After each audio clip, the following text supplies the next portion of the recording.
People, deluded, I'm back again. Now, Mislintat looks to be departing Arsenal if you just look based on reports. And it's long, man. We'll crack on. But before I crack on, people, I mean, just when I thought Deluded could have a normal life for once, obviously you saw before I set off to start my day. Well, by the time it come out, I obviously started my day. But you saw the recording in regards to Arsenal's under 23s good result against Manchester City.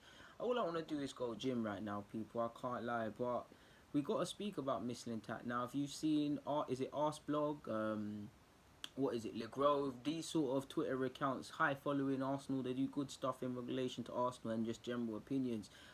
You saw a lot of them, I saw Le Grove's one, but you saw a couple of them talking in regards to Mislintat is either going to leave at, I saw some reports saying the end of the month, which I don't think are accurate, but between now and the end of the season. And then we might as well speak about it. Now, I hope it's was. I hope it's just nonsense and nothing more, of course, people. But I wouldn't pull it past Arsenal. If nothing more, us football fans on the outside, we might as well crack on. Now, where do I begin, people? I mean, Mislintat, Mr. Diamond Eyes. I mean, you guys know I love scouting players and looking at players and all of these sort of things. So together with Joe Shields at Manchester City, completely irrelevant to this vid, but he's sick as well. These are people I kind of aspire to be like and look up to, and to have someone like that at our club filled me with pride. Obviously, he was seen as we know everything's wrong with Mislintat, but we saw Arsenal trying to do things a different way.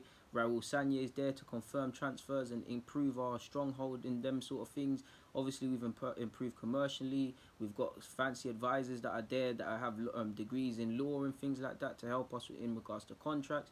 And Mislintat was seen as someone that could identify talent or identify areas of improvement in regards to our academy or first team in collaboration with Una Emre, and then obviously the people higher above get the deal done. So the link being broke there's several things. I mean, if I'm Mislintat, I can't lie, the first thing I thought was, is he frustrated with the regime now? Because he obviously got promoted. He's been in the job, just over a year now or so. Like, he got it December 2017, so he's not been here long. He's 46 years of age, so he has a lot of youth on his side, and you thought he was going to set up here for a couple of years. I don't think he was going to retire here, but it leads me to think what could have happened. Now, like I said, he's been promoted. Is he concerned about the structure or what's going on? Like, you've seen that Edu's coming in allegedly as a sporting director. If we move away from the name of Edu and we focus on the position, a sporting director, obviously Raul Sanye and Vinay are in their positions, and they're obviously ahead of him. You've got Kroenke. A sporting director could be another layer in which, obviously, people, you've got to think about it as a normal workplace. When you're trying to influence decisions or get things done, these are just more people that you've kind of got to get what's the right word, man? A verification sort of check from. So you got to look at it. I tried to draw it. These are my notes, but obviously my writing's poor, people. I don't think you can see, but obviously you've got Kroenke's obviously at the top. I haven't written him down, but you've got Raul Sanye and Mislintat. You've got Sanye and Vinal. Below them would be the sporting director. And then obviously you've got Mislintat and Una Emre, and I've put them at thingies. I've put arrows between either one because it's depending on how you look at the structure. Because if you think he's the head coach, obviously these sort of things you'd think he'd be above the scout. But if you look at it a different way, and you look at the fact that Una Emre's worked under a similar model before, and the structures in terms of people in specialist positions that Arsenal are trying to install sort of thing. And if you focus on Una Emre's position, just surely as a head coach, let's move away from manager, even though they're basically the same thing. Mislintat is surely ahead of him in the pecking order. So, I have to wonder what's gone on. Did he not want a sporting director? Has he had a bust up with Una? I'm not suggesting. I'm just speculating, people. Has he had a bust up with Una Emre? Una Emre's I don't know, for some of the targets he's been linked with. You look at Mislintat, he had beef with Tuchel when they were at Dortmund, so maybe that happened. I don't think it happened, but we can only as fans speculate on possibly. Could he have been frustrated with the regime of people? Maybe he's been bringing up a host of targets for Arsenal to go for, and it hasn't been working. Now you look at Mavropanos, Guendouzi allegedly. I don't know, because I have to be fair to Nemre. He and his people, they were in France, so they possibly could have been looking at him. I don't know whether Una Emre or Mislintat wanted Torreira myself, but I know you guys know Deluded did, but I don't know for that to give him the credit. But I did see that he did want Diallo, the one that's at Dortmund, way before he went to Dortmund, and a couple of these signings there that you think, cool, and we haven't got them done. Obviously, we're out here saying we can only get loan signings and these sort of things there, so could he be as frustrated as us, to be honest? And I think that's the case, because he might have been brought here under slight false pretenses, and he's a young man in terms of footballing age. He's 46 years of age. Like, he's got a lot to offer. You look at, I know there's obviously, you got Paul Mitchell, you've probably got Damien Comolli a bit older.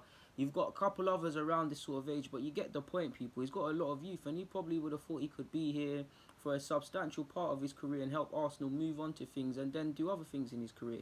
He ain't got time to waste. I rate it. Now, you're already seeing him linked with Bayern Munich, and they've got a little restructure thing of their own going on. And if I'm him, that's a attractive proposition. You go to Bayern Munich. Obviously, they brought in Gnabry. You've seen them linked with Callum Hudson-Odoi. So if they're going for that profile of player, Mislintat's right up their street, man. It's a kick in the teeth for fans like myself, because if we're really not got money to spend, the least we can do is find suitable targets, lesser names or unknowns. And Arsenal have been struggling in that department, and we've had Diamond Eyes, and it's even a struggle with Diamond Eyes because he can't do it all. It's a kick in the teeth. Now I hope, again, it's Arsenal, but I hope there's a plan. I hope someone of equal or better stature comes into the club. But it is very concerning that we're losing someone of this expertise just when you see our academy, that we've got some good players coming through. I'll give us credit. The young players that we have brought into the squad have been good. We're trying to save money, and arguably people haven't had more of an importance on youth than in today's current market of sorts. So we could have potentially did something with Mislintat, and I think he could have done great work. My gut feeling, people, as it tells me, is frustration. I don't really think he had a bust up with Unai, but you can't rule it out. All I can deal with the facts, people, and again, I'm not too, again, I don't know where the sources of the people claiming this is true have come from, so I'm don't shoot the messenger. I'm just merely speculating. Like I said, I hope it's not true, but yeah, it's sad, man. It's sad because now it's a case of, well, like you've been saying, in 2 steps forward, 25 back in Arsenal's case. And I love my club. I would love to work for my club one day, but if I'm honest with you, I think I burnt all ties just from having a YouTube channel. So I can't spare you guys the truth, man. He could have concerns as to where the club's moving, concerns on the finances. He could have possibly made requests in terms of structure, in terms of personnel. I guess we'll never know until someone says it one day of sorts, but we all know there's only one man that this really falls on the feet of, and that is Stan Kroenke. There's no point blaming whether they did right or wrong.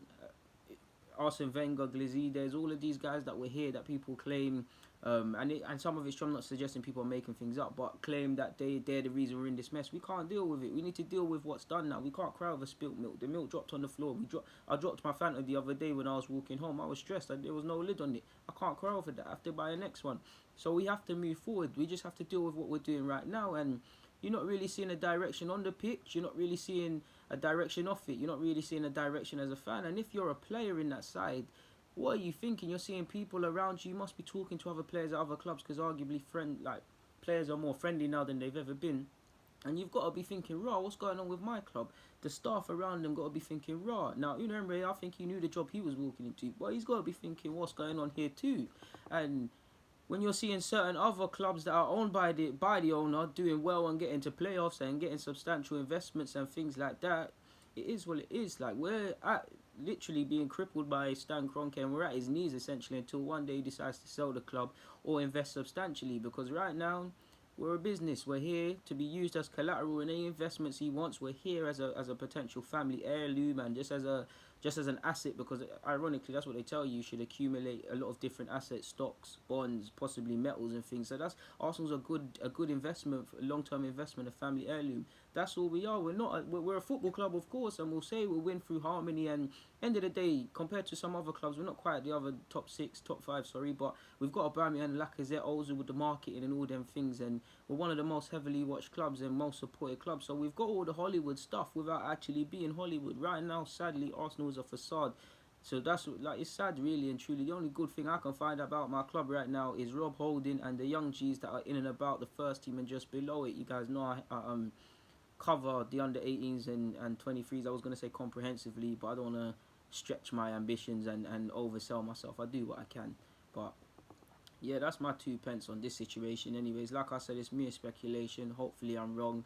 Hopefully you've heard me perfectly. If you can't, there's not too much I can do about that, but it makes for a good talking point, if nothing else, people. So if you wish, get in the comments, hit the like button, share it, all of these sort of things. Thank you for watching. It's been a pleasure. Love and blessings to all of you lot. I'm out.